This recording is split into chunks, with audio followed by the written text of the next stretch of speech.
ইরানের সাম্প্রতিক হামলার জবাব কিভাবে বা কবে দেওয়া হবে সে প্রসঙ্গে সিদ্ধান্ত কেবল ইসরায়েলের হাতে এবং ইসরায়েলই নেবে।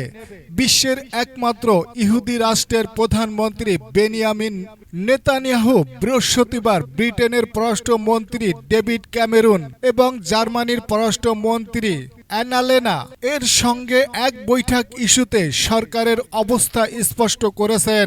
বৈঠকে নেতানিয়াহু বলেছেন, আত্মরক্ষার অধিকার সবার রয়েছে এবং আমি স্পষ্ট করে বলতে চাই যে ইরান ইস্যুতে পরবর্তীতে কি পদক্ষেপ নেওয়া হবে সে সিদ্ধান্ত শুধু ইসরায়েলই নেবে। প্রসঙ্গ, ফিলিস্তিনি ইস্যুতে ইসরায়েলের সঙ্গে চরম দ্বন্দ্ব রয়েছে ইরানের।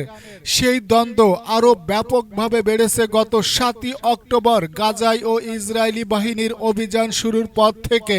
চলমান এই বৈরিতার মধ্যেই গত ১ এপ্রিল সিরিয়ার রাজধানী দামেস্কে ইরানি দূতাবাসে বোমা হামলা চালিয়েছে ইসরায়েলের প্রতিরক্ষা বাহিনী IDF।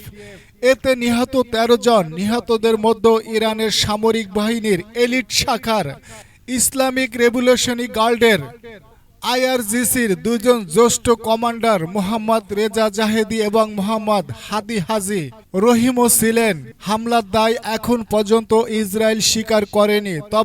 তবে সাক্ষ্য প্রমাণে যা পাওয়া গেছে তাতে হামলাটি যে IDF করেছিল তা পরিষ্কার।